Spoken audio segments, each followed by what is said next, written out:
எல்லாருக்கும் வணக்கம். இன்னைக்கு நாம இரவு நேர பயணம் பண்ணிகிட்ருக்கோம். எங்கே போயிட்டுருக்கோன்னு பார்த்தீங்கன்னா, திருப்பதி போயிட்டுருக்கோம். ஃப்ரெண்டோட பர்த்டேக்கு திருப்பதி போகலாம் சொல்லி பிளான் பண்ணி 3 மந்த்துக்கு முன்னாடியே தரிசனம் டிக்கெட்லாம் புக் பண்ணியிருந்தோம்.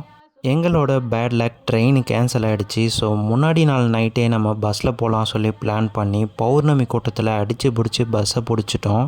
விடிய காலையில் 6 மணிக்கெல்லாம் திருப்பதி போயிட்டோம். கீழவே ரெஃப்ரெஷ் ஆகிட்டு அலமேல் மங்காபுரம் போயிட்டு அம்மனை தரிசனம் பண்ணிவிட்டு அடுத்து கபிலீஸ்வரர் கோயிலுக்கு போயிட்டு சிவனையும் தரிசனம் பண்ணோம். கீழ்த்திருப்பதியில் ஸ்ரீனிவாசம் கெஸ்ட் ஹவுஸில் ரூம் புக் பண்ணியிருந்தோம். ஸோ லஞ்சு சாப்பிட்டுட்டு ஒரு 2 hours ரெஸ்ட் எடுத்தோம். ஈவினிங் 5 o'clock தரிசனம் புக் பண்ணியிருந்தோம். ஆனால் 3 மணிக்கெலாம் நாங்கள் மேலே போயிட்டோம். உள்ளே போயிட்டு சீக்கிரமாக தரிசனம் பார்த்துட்டு வெளியே வந்துட்டோம். நல்ல தரிசனம் கிடைச்சது.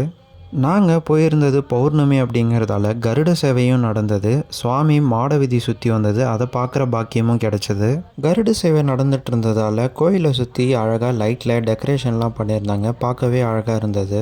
அதெல்லாம் சுற்றி பார்த்துட்டு அன்னப்பிரசன்னமில் சாப்பிட்டுட்டு அங்கேருந்து கிளம்பியாச்சு. இந்த முறை திருப்பதி ட்ரிப் ரொம்பவே சாட்டிஸ்ஃபைடாக இருந்தது. இது போல் வீடியோஸ் பார்க்கணுன்னா நம்ம சேனலை சப்ஸ்கிரைப் பண்ணிக்கோங்க. நம்ம வீடியோ பிடிச்சிருந்தா ஒரு லைக் பண்ணுங்கள். உங்கள் ஃப்ரெண்ட்ஸ் அண்ட் ஃபேமிலிக்கு ஷேர் பண்ணிவிடுங்க. தேங்க்யூ.